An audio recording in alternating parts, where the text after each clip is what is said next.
The gunshot cracked across the Arizona Territory desert night like a whip, sending Clara Hawthorne's mare dancing sideways as muzzle flash lit up four mounted figures circling her cattle in the year of our Lord, 1880.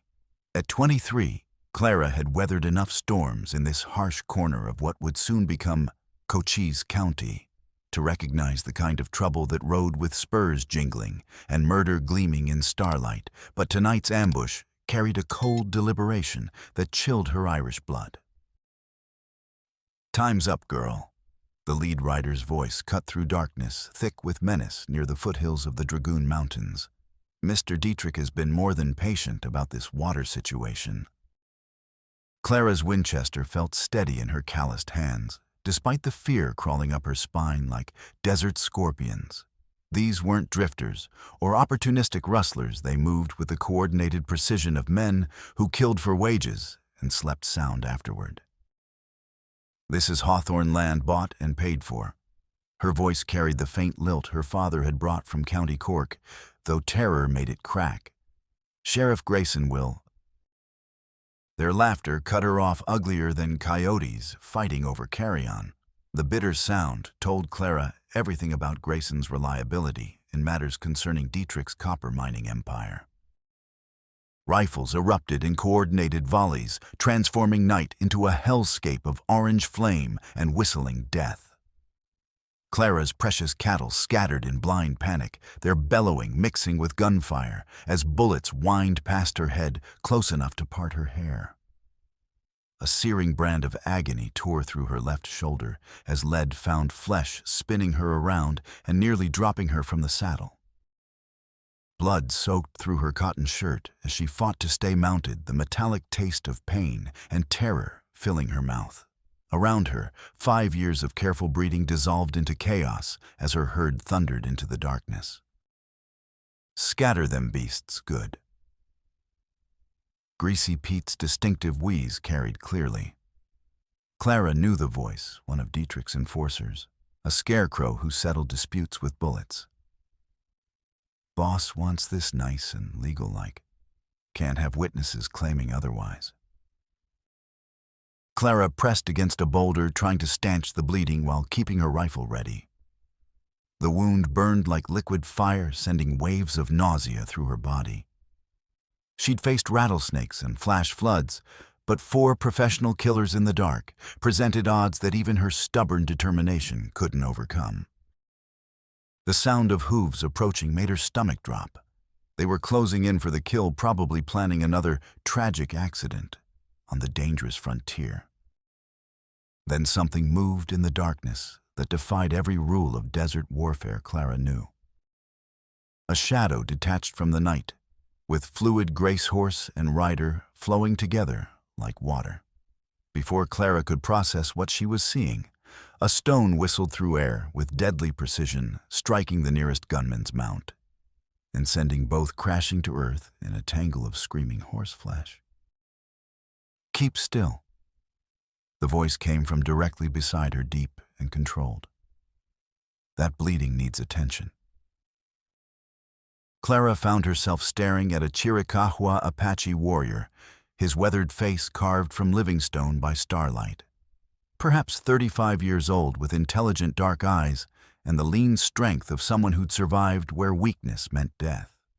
His black hair hung to broad shoulders, and he wore buckskin mixed with practical frontier gear. "Who are you?" Clara managed, though blood loss was making the world tilt sideways. "Atsadi. I've been tracking these men 3 days." His hands examined her wound with practiced skill. "They plan to steal water my people need for corn." More gunshots erupted, bullets sparking off rock above their heads. Atsadi guided Clara deeper into the boulder maze, his movements economical and silent. "Rest easy while I tend this," he murmured, wrapping her shoulder with clean cloth from his pack. The combination of blood loss and whatever herb he'd applied finally overwhelmed Clara's iron will. As consciousness faded, she felt herself falling against something solid and warm, his shoulder, which smelled of leather and sage smoke. For the first time since her father's death 3 months ago, she felt completely safe.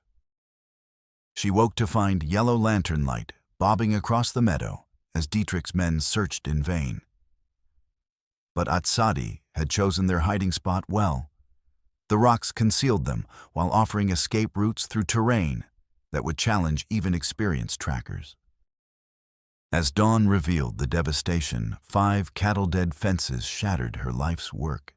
Scattered to the winds, Clara realized everything had changed. She was no longer facing this fight alone. "Your father was Henry Hawthorne," Atsadi said, examining the dead animals. "He traded fairly when others wouldn't." Clara nodded, fighting grief still raw as an open wound. "He died this spring. Sheriff called it a drunken fall, but Pa never touched liquor after Ma passed. Now these tax papers appear from nowhere." Atsadi's expression darkened. "The sheriff takes silver from the mining man. Many know this." Dr. Edwin Cartwright arrived as they spoke, his mule picking careful steps through the destruction. At 60, Edwin carried himself with the weathered dignity of someone who'd spent decades serving folks who could barely afford his fees. "Clara, child, I heard the shooting." His pale eyes took in the carnage, Atsadi's presence, Clara's bandaged shoulder. "This is excellent field medicine," he said after examining her wound. "You have training." "Experience," Atsadi replied simply. Edwin shared troubling news from town. "Sheriff Grayson's been posting foreclosure notices all week. Seems every ranch with river access suddenly owes back taxes. All upstream from Dietrich's planned mill expansion." Clara observed grimly. "The Ash River flows past our fields first," Atsadi said quietly. "We have treaty rights from the 1850s. If he diverts too much water." The implication hung unspoken. Without irrigation, the Apache crops would fail, leading to starvation, and the kind of desperation that sparked violent conflicts throughout the Southwest. Beatrice Sullivan appeared as they talked, her practical gray dress dusty from the walk from town. At 32, she possessed the quiet strength of someone who taught children where education was often viewed as luxury rather than necessity. "I thought you should know," she announced without preamble. "Sheriff Grayson's been having late-night meetings with Dietrich, counting silver by lamplight in his office." Clara felt hope kindle. "You're certain?" "Sure as sunrise. I was tending the Murphy boys' fever when I saw them through the window." Atsadi had been listening with growing interest. "If there were important papers in your father's burned shed, some things survive fire. Metal boxes, clay vessels." Clara's pulse quickened. Pa kept documents in an old bank strongbox, said it was fireproof. "And then we searched tonight," Atsadi declared, "when moondark hides our movements." Edwin looked alarmed. "That's dangerous thinking. If they're willing to kill—" "They already tried," Clara pointed out, "and succeeded with Pa." As evening approached, Walter Morrison rode up with his weathered face grim. At 45, Walter represented the backbone of small ranching, honest, hard-working, perpetually struggling against harsh land and harsher economics. "Got worse problems than corrupt sheriffs," he announced, producing a telegram. "Dietrich's filed complaints with the U.S. Marshal. Claims you've been rustling his cattle and threatening his operations with your Apache criminal associates." Clara felt ice form in her veins. A U.S. Marshal carried federal authority, and rustling charges could mean hanging. "Marshal Davidson's already en route from Tucson," Walter continued. "Should arrive within the week." "This Dietrich is clever," Atsadi observed. 2 threats at once: the auction to steal legal ownership, the Marshal to remove opposition through imprisonment. Then tonight becomes even more critical. Clara decided, "We need evidence before Davidson arrives." That night, Clara and Atsadi approached the ruins of her father's tax shed, like ghosts haunting their own lives.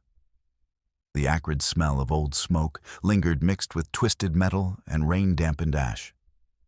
Clara carried a shuttered lantern, while Atsadi moved with the fluid silence that seemed natural as breathing.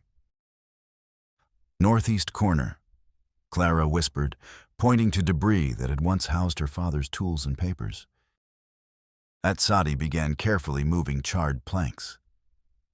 Here, he breathed, fingers tracing something solid beneath the ash. The lantern beam revealed the strongbox corner, fire-scarred but intact. Clara's heart hammered as they excavated their prize. Hoofbeats shattered the night's fragile quiet. "Told you I saw light," Greasy Pete announced to his companions. 3 riders spread out in search patterns, their coordination suggesting military training. Clara and Atsadi crouched behind a water trough, the strongbox between them. Their shelter barely covered both bodies, and the searchers were methodical, experienced. "We're trapped," Clara whispered. "Not yet," Atsadi replied with calm certainty. "But timing will be crucial." Gunfire erupted as one searcher spotted movement. Bullets sparked off metal, filling air with deadly fragments. Atsadi raised his head just enough to locate targets, then squeezed off a single shot. A cry of pain followed, but his face remained grim as he counted remaining ammunition. 2 left, but they have more cartridges than we can waste." Clara drew her father's Colt, checking the cylinder by touch. 4 shots left. 6 rifle, 3 pistol. We must break their confidence before they coordinate an assault. As if responding to his assessment, Greasy Pete began issuing orders. "Circle South Murphy. I'll keep them pinned. Once you get a clear shot..." Clara noticed her father's shaving mirror partially buried nearby. An idea formed, desperate but potentially brilliant. "Cover me," she told Atsadi, then crawled toward the mirror without waiting for response.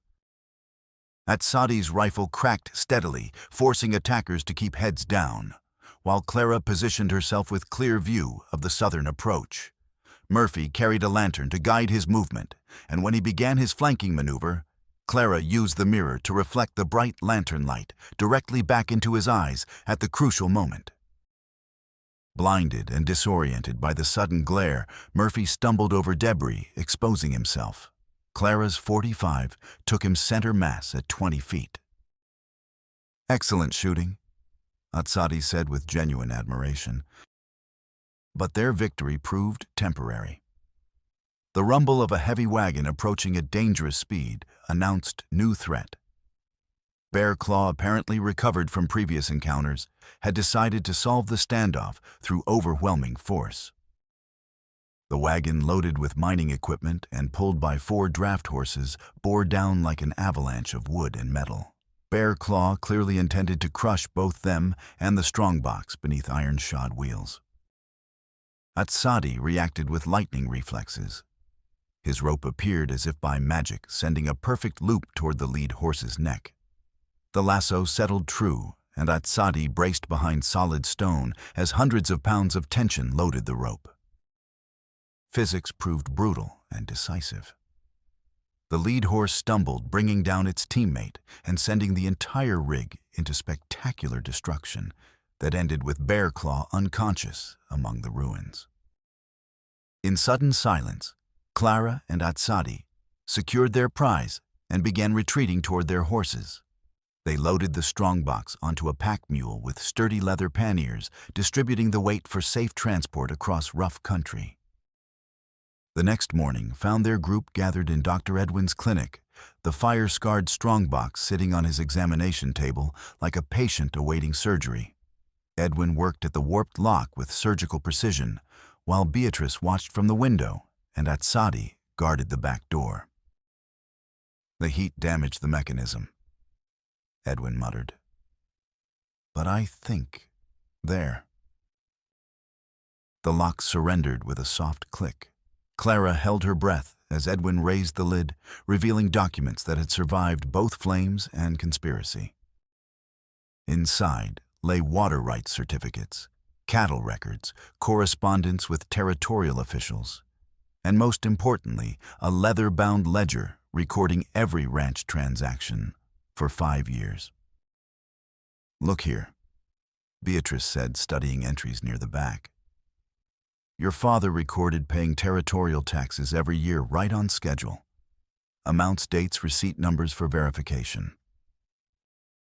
Clara felt vindication and grief warring in her chest as she examined Henry's careful handwriting. Her father had been many things, but never careless with money or legal obligations. "There's more," Edwin announced, lifting a metal cylinder and an official county embossing seal press from beneath the documents. "This appears to be governmental correspondence, and this seal press bears the territorial eagle. Someone removed this from the county office." The implications struck Clara like physical blows. Someone had been using official equipment to create fraudulent documents paperwork, providing legal cover for land seizures on a massive scale. Edwin examined the heavy seal press more carefully, running his fingers along its base. "There's something odd about the weight distribution here." He probed with his surgical instruments until finding a hidden catch. A secret compartment in the press's base opened, revealing a tightly rolled document. "Sweet Mary." Edwin breathed, unrolling the paper carefully. "It's some kind of agreement signed and witnessed 2 months before your father's death." Clara leaned forward despite persistent ache in healing injuries, heart hammering with anticipation. The document was formal legal language requiring careful interpretation. "Be it known that Henry Hawthorne and Atsadi of the Chiricahua Nation do hereby agree to shared usage of Ash River water rights from Thunderhead Springs to Willow Creek, confluence with neither party empowered to sell or transfer said rights without mutual consent." Edwin read aloud with growing amazement. Silence that followed was absolute. Clara stared at the document, mind struggling to process implications. "Shared agreement," she repeated numbly. "Pa never mentioned partnerships." "Your father possessed great wisdom," Atsadi said quietly, showing surprise but not shock. "He understood drought comes in cycles, and cooperation ensures survival when individual effort fails." Beatrice examined the document's specifications. "This is properly witnessed and notarized. Legitimate legal documentation." "Which means," Edwin added with excitement, "Grayson's tax seizure is completely illegal. You can't auction shared property without both parties' consent." Clara felt reality shifting as her father's foresight became apparent. Henry hadn't merely protected water rights through legal maneuvering, he'd ensured any theft attempt would require eliminating both parties, a much more complex proposition than murdering one isolated rancher. Grayson knew this existed, she realized with cold certainty. That's why our shed burned the night Pa died. He wasn't just covering murder, he was destroying evidence that would have made the land grab impossible. Walter raised a crucial question. If Grayson suppressed this document, how many other valid claims has he hidden? How many ranchers have lost land to fraudulent seizures? The question carried implications extending far beyond Clara's personal struggle. If Grayson and Dietrich had perfected systematic theft through document destruction and fraudulent taxation, they might have operated for years, destroying dozens of families. We need to examine county records for patterns, Beatrice declared. If there's systematic fraud, that must wait. Atsadi interrupted urgently.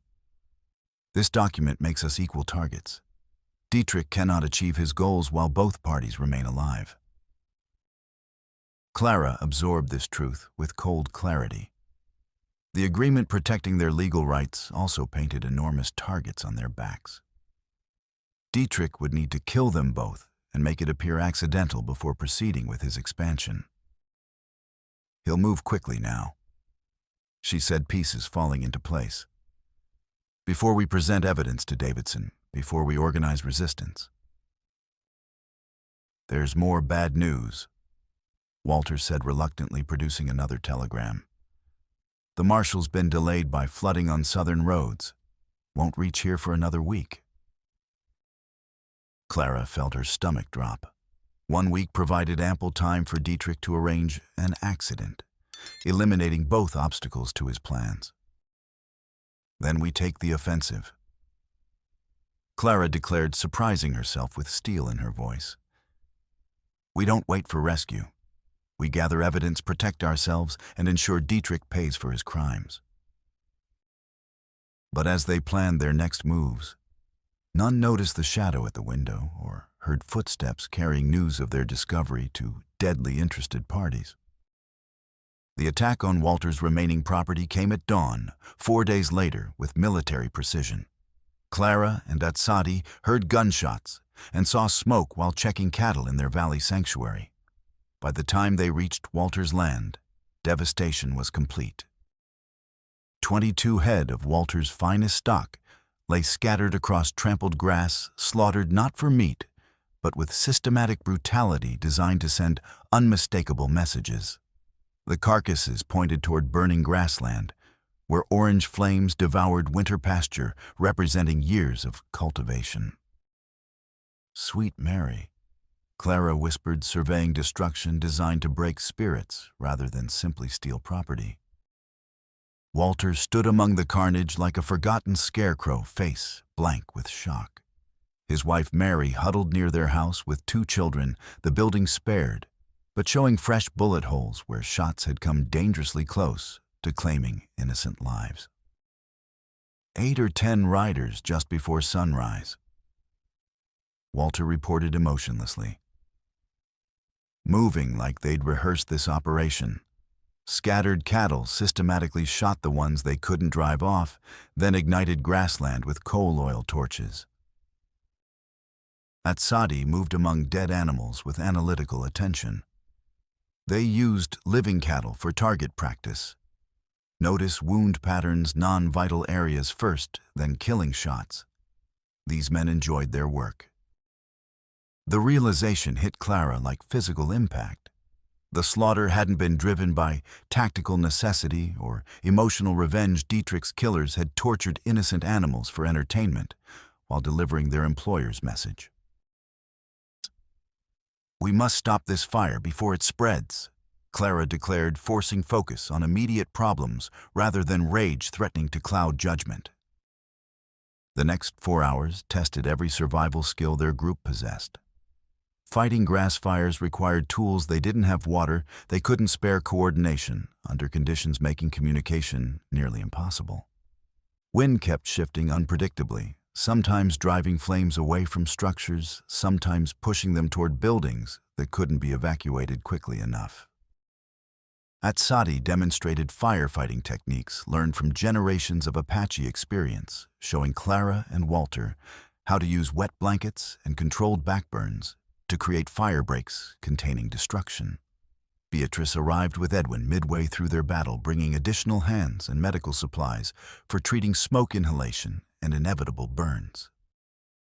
Their improvised brigade nearly became casualties when wind shift sent flames racing toward Walter's barn, housing emergency supplies and remaining livestock. Clara found herself running directly into smoke and heat, searing her lungs bandana over nose and mouth, while tears streamed from eyes assaulted by caustic fumes. The wooden structure was smoking when she burst through the door, finding Walter's milk cow and 3 horses in various stages of panic, as heat and smoke invaded their refuge. Getting animals to safety required more courage than skill. Clara simply grabbed ropes and halters, pulling terrified beasts toward fresh air by main force, while trusting survival instincts would overcome fear. She nearly died when a burning beam crashed inches from her head, showering sparks that singed hair and set her sleeve smoldering.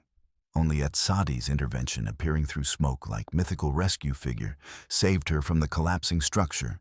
He wrapped her in soaked blanket and pulled her clear as the roof surrendered to flames in thunderous crash of burning timber and twisted metal. By mid-afternoon, they'd contained the fire's spread, but costs were devastating beyond calculation. Walter had lost not only cattle and winter pasture, but also his barn and most equipment necessary for working land productively. "I'm finished," Walter said quietly, surveying smoking ruins. "Can't rebuild structures, can't restock herd, can't even afford basic supplies." Dietrich's people mentioned he's still willing to purchase struggling properties, but prices decrease every week. We resist. Clara felt crushing responsibility settle on her shoulders. Walter's family suffered because they'd allied with her cause, and everyday resistance continued brought fresh dangers to people who could ill afford more enemies. But surrender meant abandoning not merely personal rights, but treaty protections standing between Apache community and starvation. The shared agreement made Clara responsible for more than personal survival. She'd become guardian of water rights, sustaining an entire people. "We don't surrender," she declared with more confidence than felt. "We can't give up not knowing what we know about this conspiracy's scope." That evening brought worse news. A messenger arrived with word Sheriff Grayson had arrested Dr. Edwin on fabricated charges of theft and assault, claiming the doctor had attacked a deputy while stealing morphine from county medical supplies. The accusations were obviously false, but Grayson's jail was notorious for unfortunate accidents befalling prisoners awaiting trial. "They're eliminating our allies systematically," Beatrice observed grimly. "First, Walter's livelihood, now Edwin's freedom. How long before they target us directly?" Atsadi studied their depleted group with calculating gaze. "They move with increasing speed because fear drives them. The marshal may arrive sooner than expected, or federal authorities might investigate violence patterns. Desperate men make critical mistakes when pressure exceeds planning ability. Then we force bigger, more obvious errors." Clara replied with determination, surprising even herself. Mistakes so blatant even corrupt judges can't ignore criminal conspiracy evidence. As night settled over smoke-damaged landscape, Clara found herself planning moves in a deadly game where stakes grew higher hourly. But for the first time since her father's death, she felt something approaching confidence in their survival chances and ultimate justice, assuming they stayed alive long enough to present evidence to honest authorities. But their hopes received devastating blow the next morning. Beatrice arrived with news that made their situation desperate beyond previous imagination. "I have a contact inside Dietrich's operation," she announced without preamble. "Someone who's been feeding me information about his plans." Clara felt sudden hope. "Who?" "Tommy Esperanza. He's worked Dietrich's stamp mill for 2 years, but his younger brother died in a cave-in that Dietrich covered up by bribing the territorial mine inspector. Tommy's been looking for revenge ever since." Atsadi studied Beatrice with sharp attention. "This man is trustworthy. He risked his life getting me this information." Beatrice replied, producing a hand-drawn map of Copper Gulch showing building layouts, guard positions, and patrol schedules. "Tommy says Dietrich's planning to move Edwin to a powder magazine outside town tomorrow night. Once he's there..." She didn't need to finish. Everyone understood that men who disappeared into isolated explosive storage were never found again. "Oh, there's more," Beatrice continued grimly. "Tommy overheard Dietrich talking to someone he called the Witness. Someone who apparently saw your father's murder, but has been hiding in the mountains ever since. Dietrich's offered $1,000 to anyone who brings this person in alive." Clara felt ice crystallize in her veins. A witness to Henry's murder would provide the evidence needed to destroy Dietrich completely if they could find and protect this person before Dietrich's hunters did. Did Tommy learn anything about the witness's identity or location? Atsadi asked. Only that it's someone who worked for Dietrich until the night your father died. Someone who got scared and ran when they realized what they'd witnessed. Walter leaned forward with growing excitement. If we can find this witness before Dietrich does, and rescue Edwin before he disappears permanently, we'd have everything needed to convince Marshal Davidson of the complete conspiracy. Clara finished. But we'd have to move fast, and we'd be taking enormous risks with limited resources. Atsadi stood quietly for long moments, his weathered face thoughtful as he processed their options. Finally, he turned to Clara, with expression carrying both respect and concern. Your father chose his partner well when he included me in water rights, he said formally. But partners must trust each other completely when facing mortal danger. Are you prepared for what this rescue will require?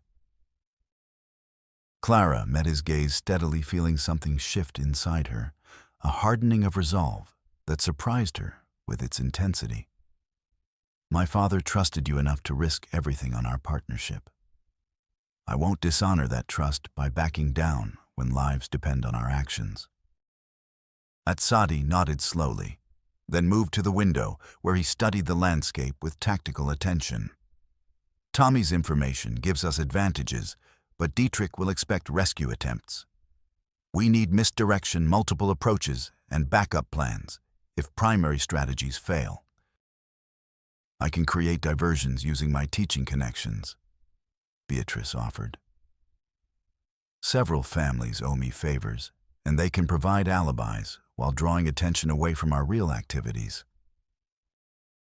And I know these mountains better than Dietrich's hired guns, Walter added despite his recent losses. There are paths they'll never find, places we can hide if things go wrong. As they refined their desperate plan, Clara felt the weight of leadership settling on her shoulders in ways she'd never experienced. For the first time since her father's death, she was making decisions that would determine not just her own survival, but the fates of everyone who'd chosen to stand with her against systematic corruption and violence. The ghost town of Perdition Creek sat like a broken tooth in the Dragoon Mountains, its abandoned buildings bleached white by decades of desert sun and winter storms. Once a thriving silver camp, it had died when the mines played out, leaving behind empty structures perfect for clandestine meetings and desperate gambles. Clara, Atsadi, and Walter approached the settlement through pre-dawn darkness, following deer trails that avoided the main road where Dietrich's patrols might spot movement. According to Tommy Esperanza's intelligence, the witness was hiding somewhere in these ruins, terrified and alone, but still alive after months of careful concealment. Spread out, but stay within whistle range, Atsadi instructed as they reached the town's outskirts. Look for signs of recent habitation, cold ashes, food scraps, anything suggesting someone's been living rough, but trying to stay hidden. Clara took the northern section, moving between collapsed storefronts and empty saloons, with Winchester ready for immediate use. Her shoulder wound had healed well enough for normal activity, but she remained conscious of limitations that could prove fatal if violence erupted without warning. The buildings revealed stories of hasty abandonment, furniture left behind, personal belongings scattered by wind and weather dreams that had died with the silver veins. But in the third structure she searched, Clara found what they were looking for. A pile of relatively fresh wood ash near a back window, carefully concealed from casual observation. Food tins opened with knife blade, rather than proper opener, suggesting someone without access to normal tools. Most tellingly, a small pile of clothing hidden beneath loose floorboards, men's work shirt and pants, sized for someone of medium build. Over here, she called softly using the owl hoot signal Atsadi had taught her. Walter appeared first, his farmer's eye immediately recognizing signs Clara had spotted. Someone's definitely been living here. Recently, too, judging by how fresh that ash pile looks. Atsadi arrived with news of his own discovery. Found horse tracks leading to a hidden corral behind the old assay office. Single animal shod with iron shoes that show distinctive wear patterns. Whoever our witness is, they've got transportation, and they're being careful about concealing it. But where are they now? Clara asked, feeling frustration mount as precious time slipped away. According to their intelligence, Dietrich planned to move Edwin after nightfall, giving them perhaps 12 hours to locate the witness, extract their testimony, and somehow rescue the doctor from heavily guarded captivity. People in hiding follow patterns. Atsadi observed, studying the abandoned town with tactical attention. Safe places to sleep, secure sources of water, high ground for watching approaches. If I were alone and frightened in unfamiliar territory. He pointed toward the mountainside above Perdition Creek, where mine shafts and prospect holes dotted the slopes like dark wounds in red stone. High ground, multiple escape routes, places to cache supplies and watch for pursuit. They began climbing toward the mine workings, following faint trails that showed recent use by someone moving carefully but regularly between the abandoned town and mountain hideouts. The ascent was challenging in full daylight and would be treacherous after dark, but it offered advantages for someone more concerned with concealment than comfort.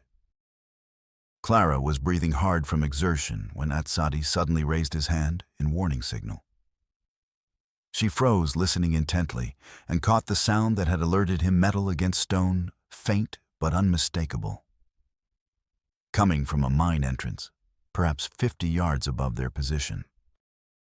Someone's up there, Walter whispered, stating the obvious, but confirming their shared assessment. Atsadi studied the terrain with experienced eye. Multiple approaches possible, but all require crossing open ground where we'd be visible to anyone watching. If this person is as frightened as we believe, unexpected visitors might provoke panic or violence. Clara considered their options, then made a decision that surprised her companions. I'll go alone, hands visible, no weapons drawn. If it's really someone who witnessed Pa's murder, they might trust another victim of Dietrich's conspiracy more than they'd trust a group of armed strangers. Too dangerous, Walter protested immediately. If we're wrong about this person's identity. If we're wrong, one person in danger is better than 3. Clara replied with logic that brooked no argument.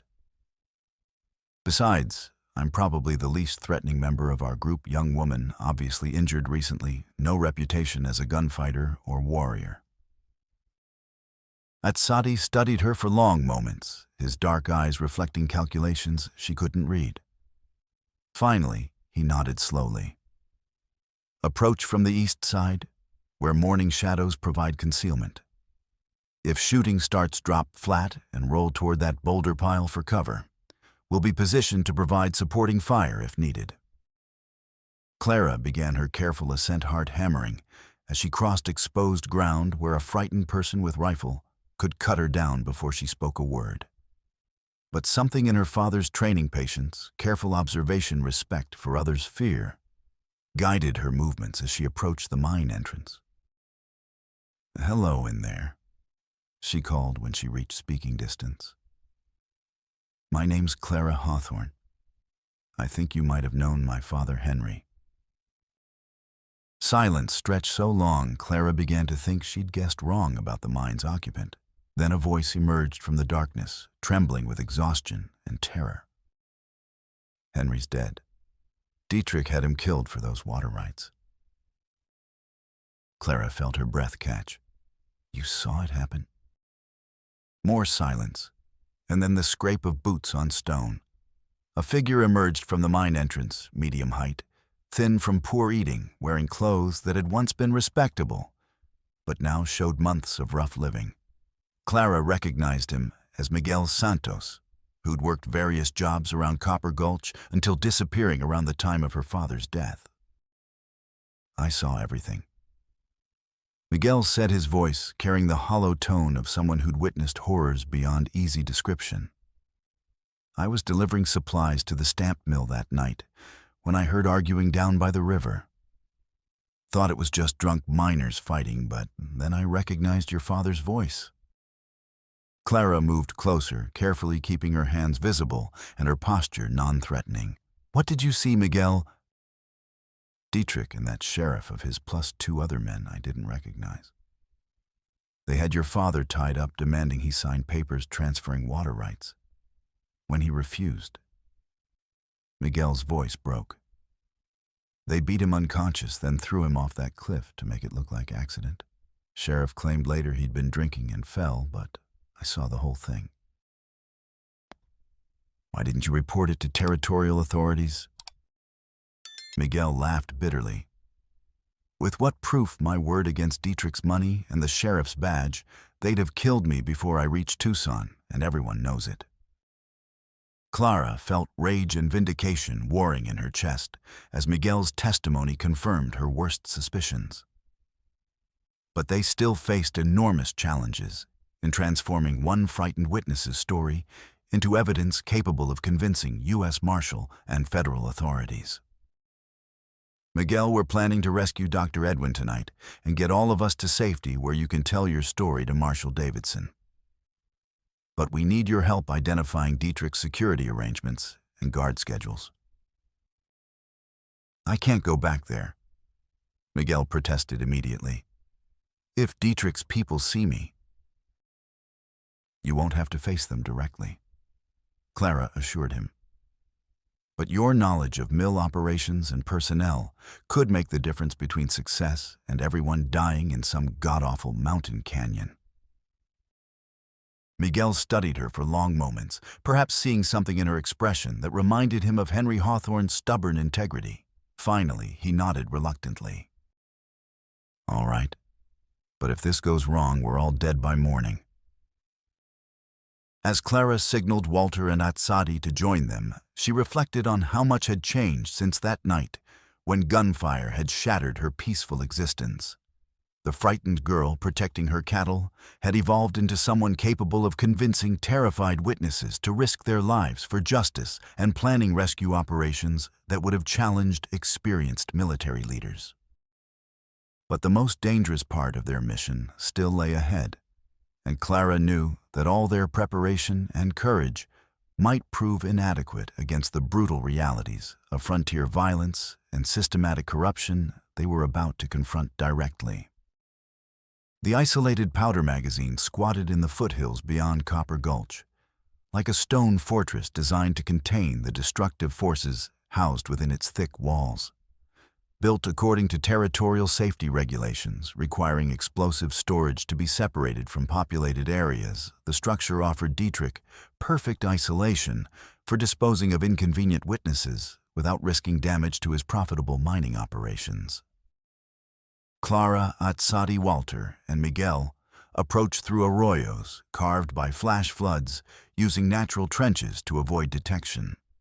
By guards Tommy Esperanza had warned them about. According to Miguel's intelligence, gathered during his months of desperate observation, Edwin was being held in the magazine's single room, chained to iron rings set into stone walls designed to withstand accidental detonation of stored explosives. 8 guards total, Miguel whispered as they studied the target from concealment among boulder formations. 4 on patrol circuits, 2 at the main entrance, 2 more positioned on high ground for observation. They change shifts every 4 hours, and the next rotation happens just before midnight. Clara checked her father's pocket watch nearly 11:30, giving them minimal time to position themselves for action during the brief confusion that accompanied guard changes. Beatrice should be starting her diversion any minute now. As if summoned by her words, distant shouts erupted from Copper Gulch's residential district, where Beatrice was implementing their misdirection plan. According to their arrangement, she'd convinced several mining families to stage a domestic dispute requiring Sheriff Grayson's immediate attention, drawing law enforcement resources away from the powder magazine during their critical window of opportunity. There goes the sheriff's response, Walter observed as lantern lights began moving through the settlement below. But Dietrich's private security won't abandon their posts for anything short of direct attack on the mining operation itself. Atsadi had been studying guard positions with analytical attention developed through lifetime experience in situations where survival depended on understanding enemy capabilities and exploiting tactical weaknesses. The magazine's isolated position creates advantages and disadvantages for both sides. We can approach under concealment, but escape routes are limited if things go wrong. Then we move fast and hope luck favors preparation over numbers. Clara decided, surprising herself with confidence in her own tactical judgment. They began their infiltration during guard change confusion, moving between natural cover and abandoned mining equipment, with careful attention to timing and sound discipline. Clara felt her heart hammering as they drew closer to the stone fortress, knowing discovery would mean death for Edwin, and probably themselves as well. The magazine's entrance was temporarily unguarded during shift rotation, creating their narrow window for infiltration. Atsadi approached with ghost-like silence, using lock-picking skills learned during his youth for purposes he'd never expected to employ in cooperation with white settlers. Inside, they found Edwin chained in the explosive storage room, exactly as Miguel had described, barely conscious from systematic beatings, but still breathing steadily. Wooden boxes labeled "Danger," "Explosives," lined the walls, their contents representing enough destructive power to level several city blocks, if accidentally detonated. Clara, Edwin's voice was weak but coherent as she knelt beside him, checking for serious injuries, while Atsadi worked at heavy chains with tools improvised from mining equipment. "How did you find me?" Long story involving witness testimony and desperate plans. She replied, helping him stand once the restraints fell away. "Can you walk?" "Better than I can fight," Edwin replied with grim humor that indicated his spirit remained unbroken despite physical abuse. Their escape was proceeding according to plan until footsteps outside announced early return of guards, who'd apparently noticed something suspicious during their patrol circuit. Clara heard multiple voices through the stone walls, suggesting at least 4 men approaching with weapons ready and suspicious minds focused on their prisoners' security. "Whoa," Window Atsadi commanded, pointing toward a narrow opening designed for ventilation rather than human passage. "Move quickly, but maintain silence." They were halfway through their desperate exit when shouts erupted outside, indicating their absence had been discovered by returning sentries. Gunfire cracked through the night as guards organized pursuit, and Clara heard Dietrich's distinctive voice bellowing orders about sealing escape routes and authorizing deadly force against anyone found in unauthorized areas. "This way," Miguel called, leading them toward mining equipment that would provide temporary concealment while they reached natural cover beyond the magazine's immediate vicinity. But their route took them directly past armed pursuit, and Clara realized they were about to face the kind of close-quarters combat that had claimed so many lives throughout Arizona Territory's violent history. "There they are." Greasy Pete's wheeze carried clearly as he spotted their movement between ore processors. "Boss wants them alive if possible, but dead will do just fine." Clara dove behind a steam engine as Pete fired the bullet, striking metal with sharp crack that sent sparks flying into the darkness. She rolled toward better cover as he worked his rifle's action, knowing she had mere seconds before his next shot found its mark. That's when Atsadi proved why Chiricahua warriors had earned their reputation as the most formidable fighters in the Southwest. Despite supporting Edwin's weight and managing his own weapons, The Apache moved with fluid precision as Pete prepared for killing shot. A knife materialized in Atsadi's hand, as if summoned by ancient magic, followed by throwing motion honed through decades of practice, with weapons designed for silent elimination of enemies. Steel flew through 20 feet of space with accuracy that would have impressed professional soldiers, taking Pete in the chest with force that dropped him instantly. But their tactical victory was temporary. More guards were converging on their position, and Clara could hear Dietrich himself approaching with reinforcements drawn from his mining operations security force. The odds were shifting rapidly against their survival, and their limited ammunition wouldn't sustain prolonged combat against superior numbers. "Keep moving toward the creek bed," Walter called, using his knowledge of local terrain to guide them toward concealment that might provide escape routes beyond immediate pursuit. "There's an old mining road that connects to the main trail system if we can reach it without getting ourselves killed first." The next 20 minutes tested every survival skill their group had acquired through months of frontier conflict and desperate circumstances. Following natural cover while supporting Edwin's injuries required coordination under conditions that challenged experienced military units, but somehow they managed to stay ahead of organized pursuit. They'd covered perhaps 2 miles when the sound of multiple horses approached from the direction they were heading, suggesting Dietrich had anticipated their escape route and positioned blocking forces to prevent their reaching safety. Clara felt despair beginning to settle in her chest as she realized they might have fought through immediate dangers only to face capture when rescue seemed within reach. Then she heard voices calling her name with authority that carried across the desert landscape like divine intervention. U.S. Marshal Davidson and his deputy U.S. Marshals, apparently drawn by reports of gunfire and violence near federal mining claims under their jurisdiction. "Miss Hawthorne, Dr. Cartwright." Davidson's voice commanded attention across considerable distance. "Identify yourselves if you're able to respond." Clara nearly collapsed with relief as she recognized federal law enforcement with authority to supersede local corruption and territorial political influence. Behind the marshals rode Beatrice, her face showing exhaustion and concern, but obviously unharmed by her diversionary activities. "While Marshal Davidson," Clara called, emerging from concealment with hands visible and weapons lowered, "we have witness testimony that will prove systematic murder conspiracy and fraud involving territorial officials and mining interests."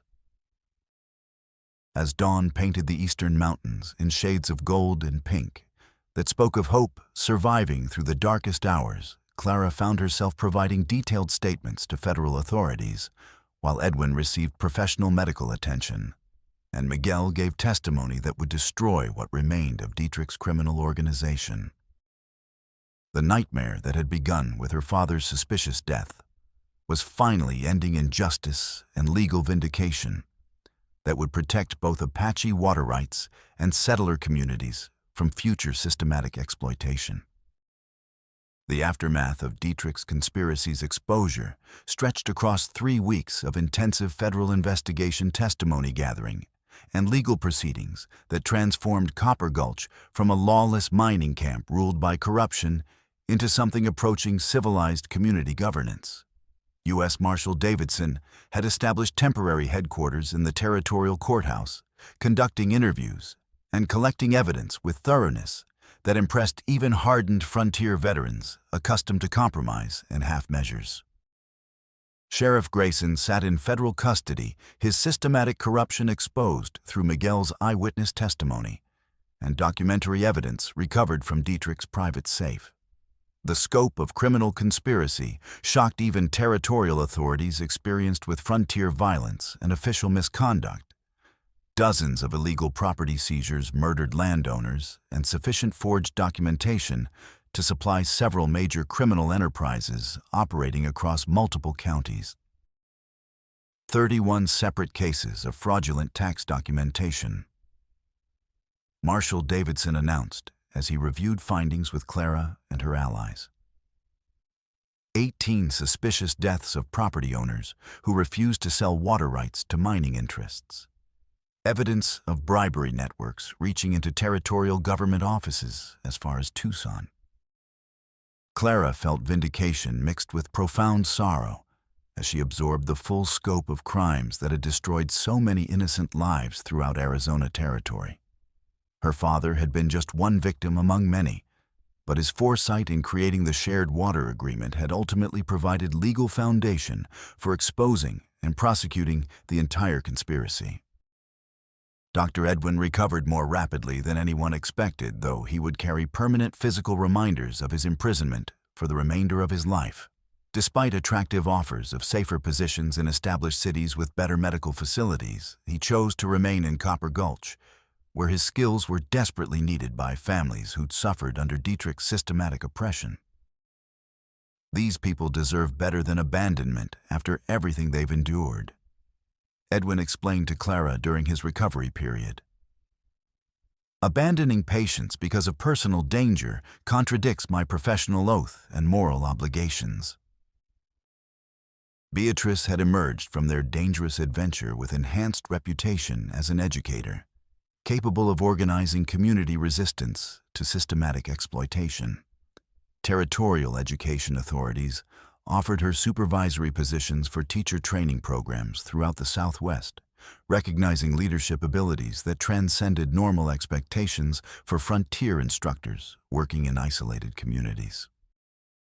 Walter Morrison faced the challenging task of rebuilding his ranch from near-complete destruction. But restitution from Dietrich's assets, seized by federal court order, provided sufficient resources for restocking his herd and replanting destroyed pasture.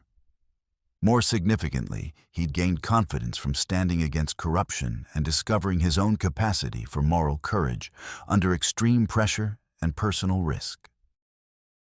Planning to raise sheep this time instead of cattle, Walter explained as he examined breeding stock recovered during the marshal's comprehensive investigation. Smaller animals are harder to steal in large numbers, easier to protect with limited manpower, and they thrive better on marginal rangeland than beef cattle. For Clara, the conspiracy's resolution brought both justice and profound changes in her understanding of her position within territorial society and resource management responsibilities. The water rights Henry had protected through his agreement with Atsadi were now secured by federal law and honest enforcement, providing foundation for cooperative development that could serve as model for other communities facing similar challenges throughout the expanding Southwest. Your father demonstrated remarkable foresight for his time and circumstances, Marshal Davidson observed during one of his final interviews with Clara. This cooperative approach to natural resource management could transform how territorial development proceeds, assuming future generations prove wise enough to learn from recent tragic events. Clara spent her days learning complex responsibilities of managing water resources in partnership with someone whose traditional knowledge complemented her understanding of modern ranching and territorial legal requirements. Atsadi's expertise in seasonal patterns, drought cycles, and sustainable land use proved invaluable for long-term planning, while her familiarity with territorial markets and federal regulations helped secure fair treatment in regional commerce and legal proceedings. Their relationship had evolved far beyond simple business alliance into something Clara couldn't easily categorize, but recognized as essential to her sense of purpose and identity. The mutual respect they developed through shared dangers and demonstrated competence provided foundation for cooperation that transcended cultural differences while honoring both Apache and Irish-American traditions. Your father chose wisely when he included me in water rights protection, Atsadi told her as they surveyed cattle grazing peacefully in their mountain valley sanctuary. He understood that survival requires cooperation rather than conquest, and that shared resources produce greater prosperity for all peoples than individual accumulation and hoarding. The transformation in Clara herself represented perhaps the most significant change resulting from their confrontation with systematic corruption and territorial violence. The grieving rancher's daughter, who'd been ambushed while protecting livestock, had become someone capable of organizing resistance movements, conducting rescue operations, and managing complex business partnerships that challenged conventional social expectations for women in 1880 Arizona Territory. 6 months later, spring rains in 1881 had been generous enough to fill water holes and transform desert grasslands into green carpets of renewal that promised prosperity for both Apache cornfields and settler cattle operations.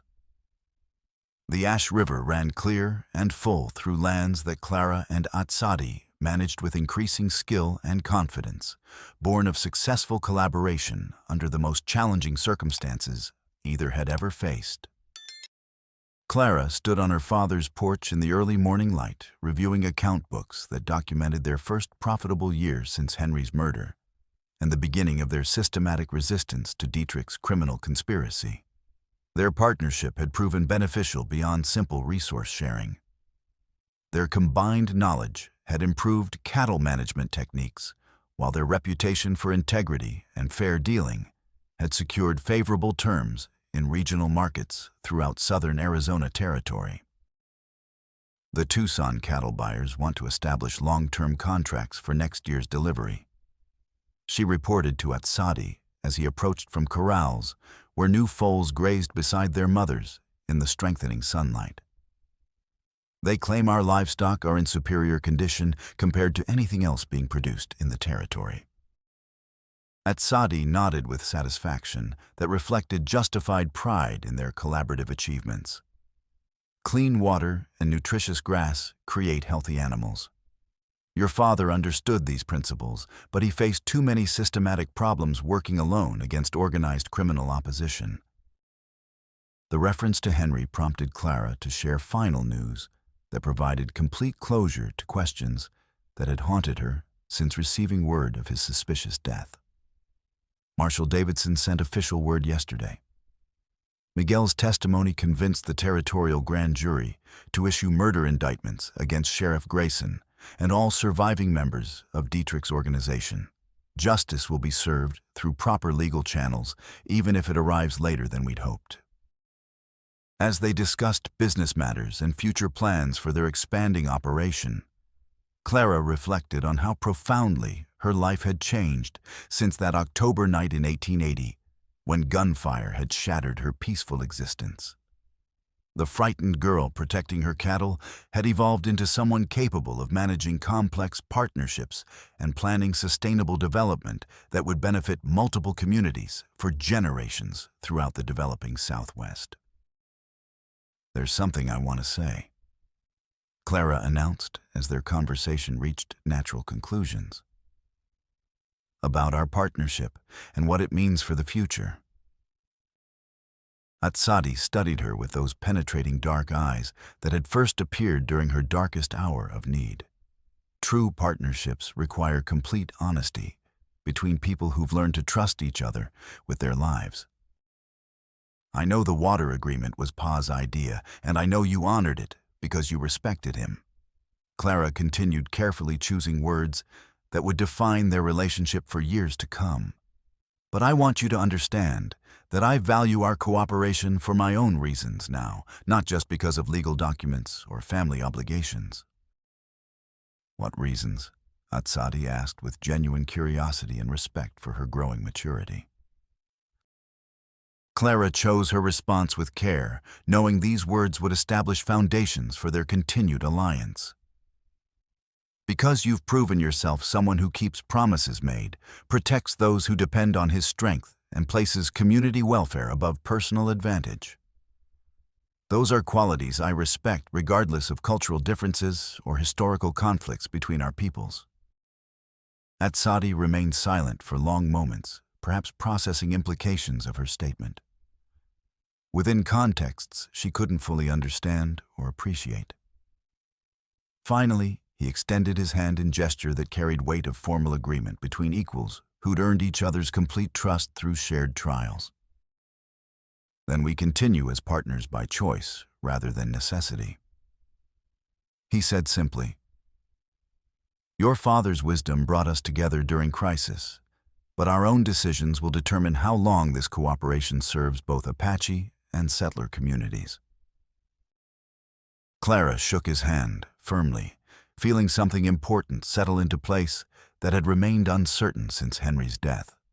Their partnership would continue not from legal requirement, but from mutual respect and shared commitment to principles that transcended individual interests or temporary political advantages.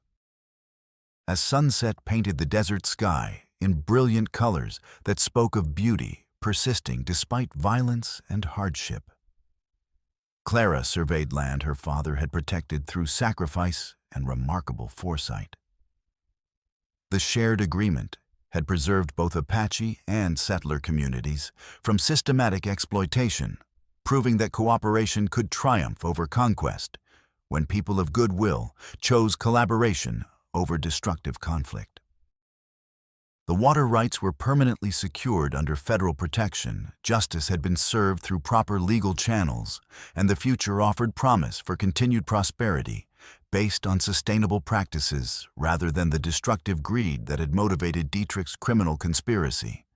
Most importantly, Clara had discovered her own place in the harsh beauty of Arizona territory, not merely as Henry Hawthorne's daughter, but as herself, a woman worthy of trust, placed in her by allies, both living and departed. In the months and years ahead, she would face new challenges and opportunities as territorial development continued and Arizona moved toward eventual statehood. But whatever difficulties arose, Clara knew she possessed allies capable of helping her navigate troubles while maintaining the principles her father had died, defending against systematic corruption and violence. As stars emerged in the darkening sky above land that had tested and transformed everyone who dared call it home, Clara felt complete peace for the first time since learning of Henry's murder in that terrible spring of 1880. The conspiracy had been destroyed, while through federal intervention justice had prevailed through proper legal processes and partnerships forged in crisis had proven strong enough to sustain prosperity built on cooperation rather than conquest or exploitation. The Ash River would continue flowing past Apache cornfields and settler pastures, according to agreements that balanced immediate survival needs against long-term resource conservation, essential for both people's futures. And Clara Hawthorne, no longer the frightened girl who'd been ambushed while protecting her cattle, had become someone capable of ensuring those agreements endured for generations to come in the developing American Southwest.